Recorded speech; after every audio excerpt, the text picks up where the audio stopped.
Ladies, gentlemen of the DCU, we haven't done a video in this series in 2 months, since September 22nd, so I figured it was around time we did another episode in the DCU Chapter 1 discussion series. If you didn't know what this is about, essentially, it's kind of in the name. I get involved with you guys and discuss basically anything and everything to do with the DCU. The upcoming DCU, from Superman Legacy to Lanterns, the Authority, to anything basically that could be coming in the future. You guys submit ideas, questions, theories. We bounce back off each other from previous episodes and what we've said, and I've got a bunch of your screenshots. Go ahead and like this video if you haven't done so already. Would really appreciate that. Check out my past few videos this week. I'm sure you'd be interested in them if you haven't seen them already. And of course, subscribe for more news reviews and breakdowns and theory videos just like this. So at the very beginning here, I've kind of screenshotted a few replies to this comment, with Austin Daniels 4827 saying, although I would have loved seeing Pattinson's Batman alongside Corin Sweat's Superman, I like the idea of an older, more experienced Batman, not super old, coexisting with a young Superman. The way each of them look at the world would be very interesting and would make for some interesting scenes between the two. We have Nicholas Flame here saying, agreed, but I think he'll only be slightly older, like an older brother more than anything. Then JB says, if we pretend Batman started in his early 20s and he's been at it for 10 years, even being in his early 30s would make him an extremely experienced veteran crime fighter. And then Jay Jetta says, kind of like the Arkham Batman, at least a decade into his career, but very much still in his prime. And this is what I mean, you know, when I talk about Batman a lot on this channel, and I think we've got quite a few Batman comments in this DCU discussion series episode because of last episode, but we were talking about this quite a bit, and people were saying that they really don't want like a much older Batman relative to David Corin Sweat's Superman, because then the somewhat, I guess, dynamic shifts a little bit between them. Whereas if they're around early 30s, or both of them are, then you're more, as what is being pointed out here, brothers, more friendly. Whereas if Batman was like, I don't know, 42 and Superman was literally 31, then there wouldn't be more of that buddy vibe there, even though you can argue that could still be there. But I think you get my point. I'm not saying a 42-year-old and a 31-year-old can't be friends, but let's just pretend that they're not going to be like two peas in a pod like they might be if they were around about the same age. Or what is being said here in a few other comments, if Batman was, you know, not really exceeding being 3 to 5 years older. And I think that they can make that work. As Nicholas Flame said here, maybe he'll be a bit slightly older, but perhaps just maybe that would be seen in terms of dynamic as a bit more of a older brother situation. And I know some people really don't like, you know, some people like to argue, oh, you know, Superman was there before Batman, but in some continuities, Batman was there before Superman, or they should be this age or that age. I do see Bruce in my head. I mean, everyone's take is different from other people's takes because it really does depend what DC content you've absorbed. Let's not pretend like there's, you know, to pull out a Loki reference here, one sacred timeline to everyone's DC consumption. Sure, there's certain events that are mega canonical for a lot of us, like, the Killing Joke, or maybe this happens with Superman, like the death of Superman, etc., etc. But there's also a lot of fluency with the innovation that can be done with different writers, of course, different continuities from pre-crisis to post-crisis and stuff. But what I'm trying to get to the bottom of here is that even if they are similar in age, I, no matter what, in my head, think that Batman is a more experienced crime fighter. And I think this is fair to say than Superman is, or how long Superman has been doing his thing. Does that make sense? So even if Batman is 36 here and Superman is 31, 32, Batman would have likely have been doing it at least 8 to 12 years by this point, even still being in his prime in early to mid-30s. And Superman would have been Supermaning for 3 to 5 years, given we don't really know how long David Corin Sweat's been active as Superman in James Gunn's iteration, but we know he's not a veteran. And I'd be gobsmacked if he had been flying around with his red cape for 10 years. So automatically, I think this does set up that Batman probably will have a little bit more of a seasoned vibe to his demeanor compared to that of Clark Kent's demeanor as Superman in the world. Now, will that automatically give like this weird power dynamic difference that people don't necessarily want to see? They want to see more of that buddy vibe. I think both can mutually exist. You can have Batman not be somewhat condescending with his experience, but also be very friendly with Superman, who's maybe a little bit less experienced. But also, let's not pretend that their methods are kind of very different as well. And that's something I'm crazy looking forward to. Like, what is David Cornsweet Superman got to think of Batman having a bat family around him that's quite fleshed out in this universe, in where he's probably trained them from a young age compared to what we really haven't seen in other iterations. Like, Damian Wayne is probably, if anyone's going to do it, it's going to be James Gunn's direction, going to be around the vibes of Hit Girl from Kick-Ass. So all while you do have comments like from Cooper here as well saying the only issue I have is that Batman appears earlier than Superman.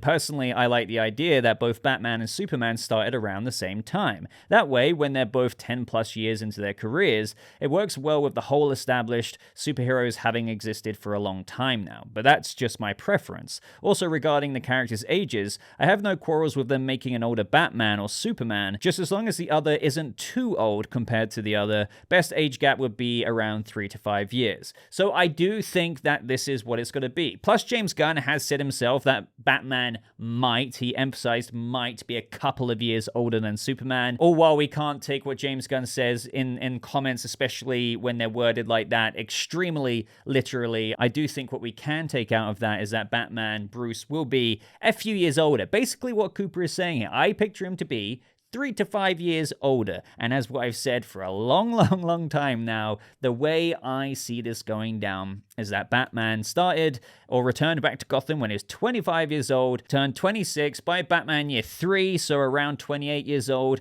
He then recruited Dick Grayson in the DCU. Bruce is almost 29 now when Dick Grayson is becoming Robin, and he trains Dick Grayson for 6 years. Now, Bruce is around 34 years old when Dick Grayson departs and he goes on his own journey to find Nightwing. This is when Jason Todd gets involved after 2 years of training, but there's a death in the family, and thus Bruce is around 35, 36, and he basically swears he's not really going to have a Robin again, as per somewhat the canon here. This is where Tim Drake, in his kind of genius detective ways, basically discovers that Bruce Wayne Batman is the Dark Knight and tries to talk him into taking him on as Robin. Bruce is obviously reluctant about this, and I think that they should show how he did intend to not have a Robin again, so maybe let a year go by, so maybe he's 36, 36 and a half, going on 37 maybe. But after the perseverance of Tim Drake, he manages to talk Bruce into believing the idea that Batman needs a Robin, as per the kind of Tim Drake thing and Batman thing that actually happens with regards to how those two come together. Now, at this point, you've basically had, and another thing I forgot to mention, just like how I mentioned this in a previous video, in the first 6 years when Batman was training Dick Grayson, you also could have had him training Barbara Gordon within those 6 years before Jason comes in. That's another thing to mention because I'm very confident James Gunn will put a Batgirl in there. It could also be Cassandra Cain. This is where things are kind of up in the air, but at this point, this is around the time of when Damian Wayne would be dropped off onto Bruce's doorstep, which kind of is true. I think Tim would have been there for a bit longer, but Tim is kind of the Robin in where Damian comes in the fold, and you know that causes some issues as well because Tim feels a little bit left out kind of thing. So you get where I'm going with this, and that means all while Bruce arguably on paper should maybe be a bit older, that can work with regards to how Bruce can be in his prime. He can be in his mid-30s. Very key here, even though I would be fine with that's basically a 36, 37-year-old Batman. That is not old. Let me remind that to the young viewers here. That is not old as a Batman. That is much younger than Ben Affleck was when he even started, for example, in the Snyderverse. So I think people would be pretty happy with that. But yeah, adaptations aren't copy and paste, so they can technically make Bruce even younger while also having trained those Robins, because he could have trained those Bat family members for a little bit less amount of time than what it is in the chronological order of the comic book. So instead of maybe training Dick Grayson for 6 years, maybe he trained him for 5 years or 4 years. Maybe Jason died after only being Robin for a year. This way you can kind of, shrink things down to 34, 35 years old if you really want Bruce Wayne to be, just a couple of years older than David Corenswet's Superman. No matter what way I see this here, though, guys, is that Bruce Wayne will most likely be older, and I really do believe that because James Gunn has quite literally said that he's got a Bat family built up around him, and they've been neglected on the big screen for too long. I don't think that means just one member, because I've seen some people say, well, he could just have Dick Grayson. And that's all it is. No, I think by Bat family, that is plural, as in there are a few Bat family members. James Gunn has gone on about Batgirl as well. I think it will be kind of what I said. I'm not discounting that he could also skip over someone. I've seen a lot of you guys comment that in my previous discussion series episode as well, because I was mentioning that. But the way I just said it, you didn't really skip out on anyone, unless you want to include Stephanie Brown there. You can have Dick Grayson, Barbara if you want to, in those first 6 years as well, and that adds a little bit of Dick Grayson and Barbara getting to know each other, which is cool. Then Jason, then Tim, then Damian in the DCU. You actually can, but if they want to skip past someone to make Batman a little bit younger, but having still trained Dick, Barbara, and Jason, they can do it. And I think that's a decent compromise. Now, maybe some of you are still going to comment, nah, Boba, I think they can make Bruce 31. Maybe, but then I don't really see. I mean, maybe, again, you could go with the fact that he trains the Bat family for a much, much less amount of time, but I don't know, man. Or again, maybe start him early. I've seen a lot of you say that. Maybe he's not 25, maybe he's 23.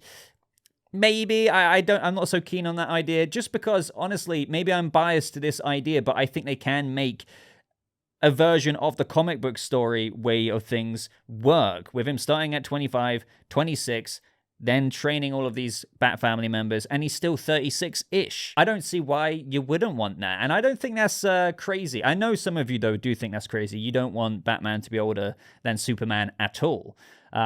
But yeah, no, I think this is good. Okay, to take a little bit of a break, I say, from the Batman stuff, we have Aaron Moyer 4722 saying, okay, here's a question for you. What do you, in your heart of hearts, want the terrifying mystery to be in the Lantern show? Not what you think is most likely. What do you want it to be? You know me too well, because I'm very indecisive, and I like the way you phrase that question. It's like, not what do you think is most likely, what do you want it to be? And it's like, oh God, when I'm asked like directly, like, who do you want for this role? Who do you want for that role? What do you want this? I'm like, God, there's so many choices. I cannot pinpoint one. But I still chose this question anyway.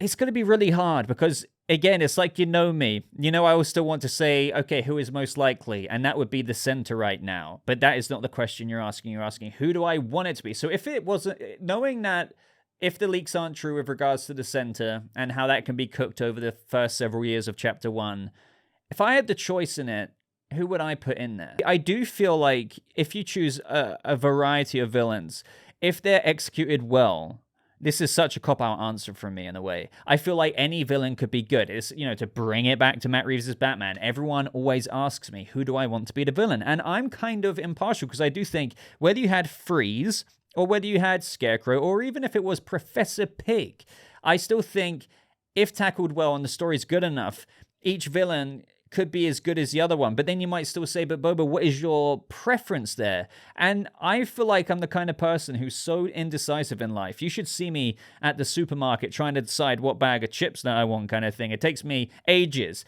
I just, seriously, and apply that onto my decision-making here. I think, oh, but what about, I don't know, this character in the DCU being the big threat? And then I'm like, oh yeah, that would be really cool. But also, what about this one? I think that would be really cool as well. So some of the ones that come to mind is, I do think it would be really cool. I would say maybe, and it's so obvious here, but I do think a cinematic universe Brainiac would be awesome. And I know a lot of people wanted Brainiac for just a movie. So like Man of Steel 2, Brainiac. I wouldn't want Brainiac to be kind of, one-punched in a movie. I think, what Aaron Moyer, you're asking here, what could that terrifying mystery the Lanterns pick up on in that show? What could it be? So instead of picking up on some kind of larger vibe of, I don't know, the Center, or some people saying Black Lanterns or Necron or something like that, what if, despite all of this other stuff going on, you know, we had whatever happened in Superman Legacy, we had whatever happened here in Creature Commandos, maybe that still does pertain to the Center and Dinosaur Island in this new idea I'm going with here. But in the Lantern show,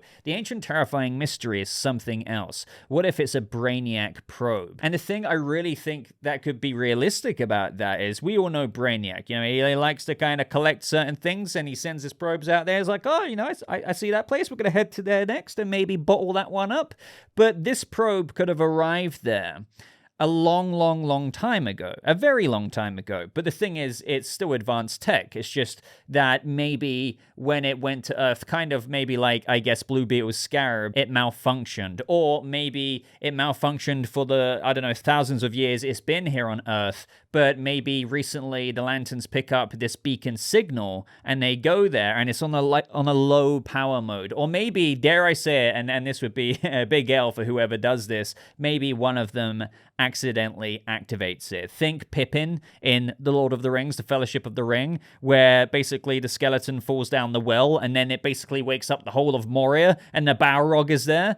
That could be a really cool seed if there's a Brainiac probe that gets activated, or it was already on low power, I don't know. So I don't want to put the full blame onto Jon Stewart or Hal Jordan, but they're there and it's an ancient terrifying mystery because they're like, what is this?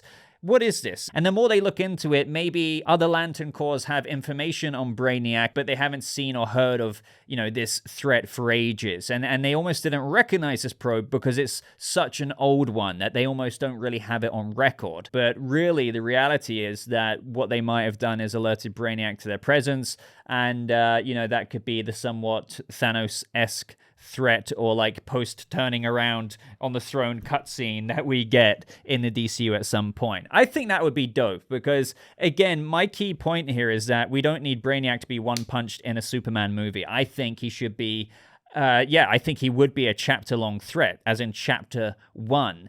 And you would want him being alerted to Earth's presence and coming there with full confidence. Oh, look, there's quite a bit of something to collect here and bottle up on my little frickin' Brainiac ship. So I don't know. Maybe Brainiac could be done in a much better way than what I said. And that makes me turn this question around on you. Let me know what DCU Chapter 1 overarching threat you would want. As Aaron says here, in your heart of hearts, ignore anything, any speculation you've had before. Who would you genuinely want?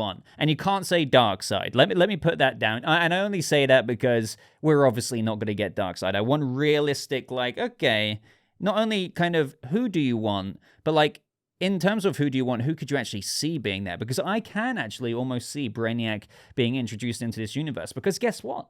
We haven't really had him. Like outside of Krypton and maybe some of the clips that you've been seeing on screen to annotate my discussion here. That's it. Imagine a freaking... And I love the way Krypton did him. I feel like that could be such a, you know, menacing, looming threat in the background. Because the key thing about what I just said is looming. You need him to be teased over multiple projects. The dread there, the ancient, terrifying mystery of this ancient probe that has now been reawakened and retransmitted coordinates of something that is worth checking out from Brainiac. I don't know. I think that would be dope. But let me know if you have a completely different answer. So Seth here says that I love the fact that this universe is used to heroes. And I think that will show how this Superman is so special because despite years of heroes, Superman is still in a class all his own. And I agree with that because one thing I have been wondering about is, you know, how powerful will Superman be depicted in this DCU? I think, you know, we all know Superman is insanely powerful,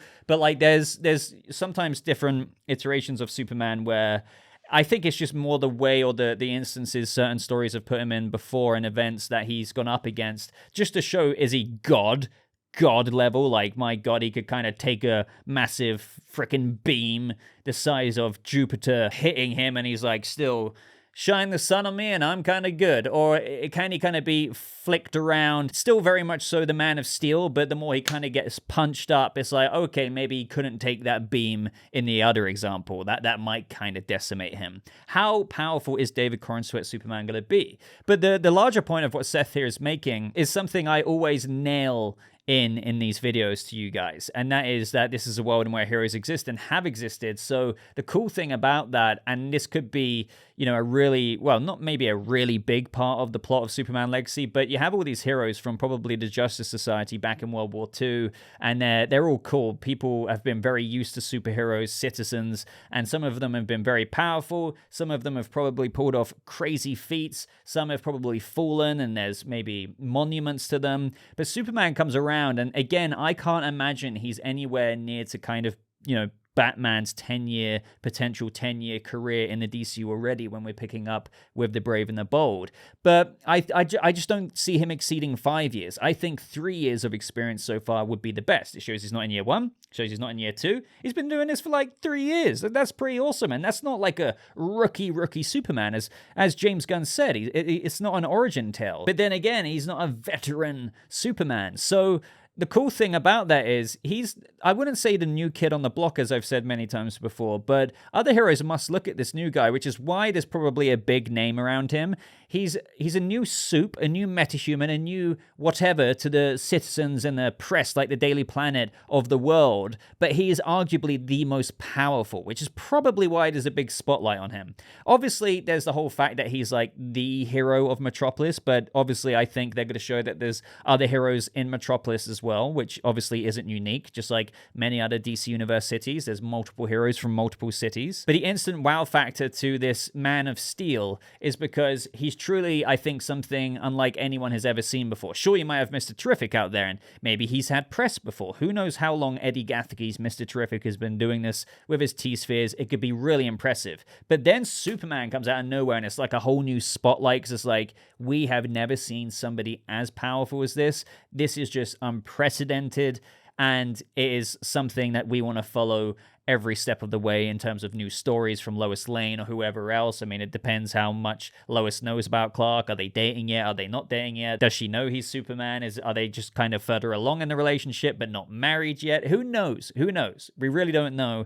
But when Seth mentions this, it really just does make me think that despite years of heroes, Superman is still in a class of his own, even with being like potentially only 3 years in. And I think a part of that as well, the irony of him being somewhat of a fairly new hero, and I include 3 years in that in the grand scheme of things in the DCU, but and also being the most powerful, is that maybe things have got, as what you say here, Seth, the world is used to them. But with the reverse Kingdom Come theories applied here, there could be so many soups, if you will, out there who are potentially abusing their power or trying to be wannabe crime fighters but going about it the wrong way, and hence the Authority and hence the Engineer probably being the prime examples of that. Not villains, but not tackling threats the way Superman would handle them. So given that the world has maybe been, you know, getting a bit loose with the way superheroes are emerging and handling certain threats in their vigilante careers, Superman is rising in a world in where people are used to these heroes, but they also very much so need a refresher and a set of boundaries and a kind of rule book, a guidebook to go by. And that could lead to establishing the Justice League, you know, and how we've heard that the DCU is also influenced by things like, you know, Young Justice and Justice League Unlimited. So that could be like the, maybe more towards the latter of the 8 to 10 year plan. But at the beginning, Superman's legacy could be felt in terms of wanting to make an impression of heroes and what to maybe aspire to. I'm not saying he's going to pose himself to be, I'm the golden boy, do things the way I want you to do them, but also obviously legacy meaning how, you know, Metamorpho could be, as many of you pointed out to me, the second Metamorpho. Obviously the Engineer, as we went over in the previous video, is a second iteration of the Engineer. Mr. Terrific won't be the first Mr. Terrific, so you can see where I'm going with this. Legacy characters. Now, Superman technically wouldn't be a legacy character, but everyone else, seemingly, so far cast in Superman Legacy, seem to be legacy characters holding up the mantle. And what could that mean? Well, I think it comes back around to what I've just been saying. Maybe these legacy characters holding up the mantle of the original versions of themselves, so the original Mr. Terrific, perhaps, I'm not saying they're villains, obviously not, but maybe they've lost sight of what was established with the first rendition of these characters, the original Mr. Terrific and what they stood for, the original Metamorpho, etc., etc., and maybe Clark, Superman's emergence in the world, and the fact that he's the first iteration of Superman, he's not a legacy character, is what I'm trying to say there. It kind of reminds them of they need to get back to the first version of themselves, or at least in what they stood for. I don't know. I'm kind of dancing around that, but I think the essence of what I'm describing there with Superman Legacy could be a part of all of that as well. So up next from the Drexlord, he says, my biggest issue is with the shows. Are they just going to be one season? At that point, make it a movie. The single seasons is one of the big issues with Marvel, which is why Loki is the best. Especially Lanterns would be great to have like 3 to 7 seasons. So you could do big Lantern stories justice, which is being able to do more of the lore is the only good reason I can see to have it be a show and not movies. And Paradise Lost, from what they're described as kind of a Game of Thrones thing, but Game of Thrones is great because of multiple seasons. The rest can be one season, but also could even be multiple. But they also said only 2 DCU movies and shows a year, so that would have each season be many years apart. This is a really good question in the sense that I haven't really thought about that.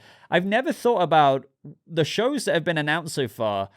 Are any of them intended to be more than a limited series? So is Lanterns going to go for a few seasons, or is it going to be like The Penguin in the sense that, or Moon Knight, a limited series, no more than 8 episodes, and once those 8 episodes are done, that's it. Not those characters are done, because they can appear in the movies, as we know. These characters and whoever is going to play these roles will be playing them in live action as well as voicing them in animation and video games. It's all canonical across the DCU board there. But yeah, what shows are going to run for multiple seasons? I think Paradise Lost could, because we know that show is set, for example, before the birth of Wonder Woman, so they could, very much so keep those Game of Thronesy vibes with the politics and how all of this came to be, as James Gunn described it being a very, very intriguing thing with regards to Themyscira's backstory, going all the way back since their creation and going into the gods and everything. That could be like so cool. It really could be. But I partially disagree with it needing to be multiple seasons, or like that could be the only way it works. Because there is this quote here from James Gunn in where he says, it's all story-based. To us, storytelling is 100% king. So if it's a story that's more complicated, like the Lanterns or Waller story, or has more of an independent TV vibe, like Booster Gold, then that's more suited for television. It has to do with tone, storytelling, and if it's something that we can tell in 2 hours and 10 minutes. Or is it something that we need 7, 8, or 9 hours for? And I think that is the answer there. I don't necessarily think we should think of this approach as, oh no, to do shows, you need to, the only way it can work and explore more of the lore there is to do multiple seasons. Well, with the latter point there, of course, yeah, the more seasons you get, the more lore you can explore. But if it's between that and, as James Gunn says here, is it going to be something we can tell with regards to this Lantern story in 2 hours and 10 minutes? So we're going to do a movie about Hal Jordan and Jon Stewart with this story? No, because actually the story we're going for, it won't fit into those 2 hours and 10 minutes. We need 8 or 9 hours for this. It needs 8 or 9 episodes. I think that's great. Even if it was just a limited series and we don't get a Lantern season 2, that's fine. Maybe eventually, with the remainder of Chapter 1 projects yet to be announced, we're going to get a Lantern movie as a continuation of whatever they discover with this ancient, terrifying mystery in the episodic show. Or, yeah, there could be another season. But my point is, I still think it works even if you don't get multiple seasons, because they can either, as I just said a second ago, give you a movie of Waller, give you a movie of Booster Gold, give you a movie of Lanterns or whatever else, 2 hours, 2.5 hours. But no, the story they want to tell there is more ambitious. It's more complicated. So how about 8 episodes? I'm not going to complain about that. We just get 8 more hours. And the story dictates that you can't pull that off in a 2-hour movie. Otherwise, it's going to be so trimmed down and they're going to have to cut so many scenes that there will be plot holes. But no, you don't need to do that episode to episode 3, episode 4, episode 5, because you got all that extra time to explore whatever ambitious story they have going on, or more complicated story they have going on in Waller or Lanterns. So I think it does work. I mean, I really, really do. I don't think you need the 3 to 7 seasons, but hey, I wouldn't be complaining if we did get that. Mind you, the only thing I think's bad about more and more and more seasons is, maybe it becomes a bit repetitive by that point and there's more fillery-esque things. I think it's all, as James Gunn says here, it's all in service of the story. So really with what you're saying here, doing Lantern stories justice, I think that is what James Gunn is already doing. With the projects that he's already announced as series, he's giving that story justice by giving it 8 or 9 hours for. I do think you make a decent point with some of the things out there with what Marvel has done. You mentioned WandaVision, or even if we look at other shows. Whereas if you look at Loki, even though it's had like a 40% drop for season 2, I still very much so enjoyed it. And it was great seeing another season to that. But I wouldn't say having a show that somewhat bridges the gap between projects, and also it's important that it isn't necessarily required watching, because that's another thing in of itself that we need to mention here. Having individual projects like this in between movies that could have possible big consequences. For example, this ancient terrifying mystery. What happens if you skip out on that? Are you going to not know what that impact could have on the DCU if you only stick to the movies? That is another whole other talking point. But if you watch, for example, WandaVision, I do think that this is up for debate, because you can technically just watch Multiverse of Madness and just see that Wanda is in this mood, and you kind of still get the story right. You see that she's doing this, Doctor Strange is doing this, and that's the movie. But if you watch WandaVision, you empathize with the character a bit more, you kind of see the journey. It enriches your experience going into the next part of the MCU, and there's a backstory for how things got to that point. But if you didn't watch it and you skipped over it, the same can be said for the Penguin series. I bet your ass there'll be a monologue in the Batman Part 2 at the beginning from Bruce, somewhat explaining how Oz is the Kingpin. Did you miss out on seeing him become Kingpin? Yeah, but it's not necessarily required, but of course it enriches the experience. So I don't know if it's so much of a problem or a big issue with Marvel. I think their issues are that maybe some of their shows haven't been capturing fans as much as they wanted to. And of course, the DCU could run into the same problem with if they do a limited series, so 1 season of Lanterns and 1 season of Waller, and they're not that interesting, then people just might not care for them, or maybe not care for future DCU projects, because they'll just think, well, the first 2 or 3 weren't that great, so am I really going to turn up for this one in chapter 2 or the end of chapter 1? Which is why you need to go mad for not necessarily the content and the production wheel of content there, but as what James Gunn says, storytelling is 100% king. And if you make them very interesting projects, then I think people will be along for the ride. Hopefully it won't run into the same wave of potential disinterest that some people have had for the MCU Disney Plus shows. Now, if we get more series of something, I hope we do, if it's relevant, but if not, then it just, what we got was what we got, and relevant for what it was at the time. And we'll see these characters hopefully pop up again in another project or medium in the DCU, whether that's an animation, a live action movie, another show, like there could be another show in where Hal Jordan pops up that isn't even his own Lantern show, or video games.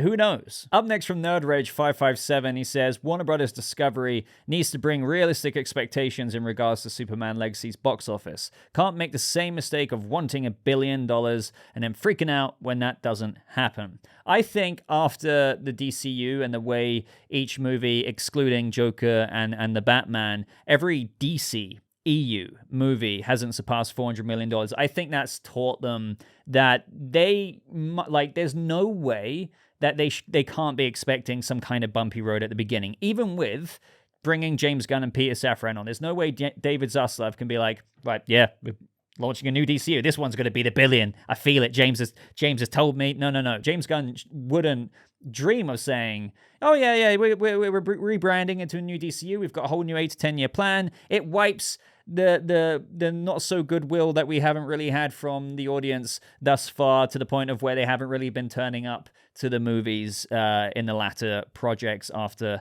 Aquaman. No, I do think that expectation is there. I think that they won't put up with it forever, for example, but this is something that I've been hammering into you guys as well for a long time, or at least trying to all those people who say, like, oh, they've got to pull the plug after Superman Legacy. I think even if Superman Legacy doesn't make crazy money, like they're still going to do Lanterns. Before that, they would have done Creature Commandos. They're still going to do Waller. They're still going to do The Authority. And then at a certain point, after a few projects, of which a lot would have been in motion by then. The Warner Brothers Leavesden studio would have developed all of these extra sound stages that are dedicated to DCU productions. There's a whole massive cog and machine in development for this future DCU that they won't be pulling the plug in the next few years. At a certain point, as I said, yes, if you only make Shazam! Fury of the Gods 136-ish million worldwide box office, total box office run each and every time, yeah, we can talk about how they might be like, shit, maybe we should sell this off or something like that or whatever. But I think that if they do around, I mean, obviously, you know, more than Man of Steel would be great. So I've always said if they can like pull off anywhere near the Batman, you know, $780 million in the box office, that would be amazing. It really, really would. Even if they got a little bit less than that, I think they'd be like, okay, 680 to 730 mil. Could have done better, but like, not bad, like, you know, and maybe the box office was only at that number because despite, let's just say hypothetically, amazing reviews, the box office, again, here with the expectations, might only achieve $685 million because of the waning disinterest in DC, or like the people who turned up or just have been disappointed in the last DCEU movies. They thought the same thing would happen with Superman Legacy. Despite the amazing marketing they're probably going to try and throw into this, but we saw how that worked out with The Flash. Granted that I don't think we can compare a new Superman movie to the controversy that The Flash had at the time. But that's what I'm saying. Hopefully, with whatever way that goes, whether people turn up for it or not, even if it's really well received by critics, they expect that it might not do as well as it could do. If it does a bit better, amazing. If it does near Batman, the Batman box office, incredible. If it does around Man of Steel, around the 600 million-ish mark, around about there, plus or minus, give or take some, it's not enough for us to throw a hissy fit over. We expected something like this, but not maybe this bad, but, you know, we're going to carry on. They're just going to keep going. But hopefully the main thing that comes out of it, despite what the range of the box office is, obviously, I'm not including terrible on this, but still middling to, the Batman levels. And the Batman levels, by the way, still isn't at Aquaman's billion-dollar level, so we're still keeping it at like a happy range here from middling to decent. Hopefully, the word of mouth after Superman Legacy and those who maybe didn't initially check it out because of their disdain for live-action DC are then blown away when they do see it. And then by the time the next project comes out, Lanterns, maybe the good word gets around on that on Max, but then when the next movie comes out, do you see what I mean? Hopefully, the word will spread, and the next box office, or at least as the box office, it's kind of like starting your own business, or like, let's just say, your own YouTube channel. When let's just say you post a banger video for your first one, you're not going to get really any views. So let's just say you did. Let's just say in your first video or in your third video, because let's just say Creature Commandos and Waller is already out at this point. You're still only getting like a few hundred views. You would hope it would have got 1,000 or so, but it didn't. But you're hoping, because of the quality of content that you put out with that Superman Legacy video, in your third video, your third project, that by the time the fourth or the fifth one comes about, your line graph, as you would hope to see, is slowly but surely going up. That's what I think they have in their minds. If they don't, they're absolutely crazy. You may be like, but come on, this is Warner Brothers Discovery. Of course, David Zaslav has got high expectations. No, but like, I get what you're saying. But trust me, I know they want this to do well, but anyone with half a brain will know within DC, and I'm sure James Gunn, and especially Peter Safran, more on the business side, have got somewhat targets in their mind, expectations in place, and hopefully as the years unfold with, yes, DC projects still releasing, regardless of how Superman Legacy does, barring that, like obviously not including Shazam! Fury of the Gods level money, that'll be another story. I don't think it's going to do that bad.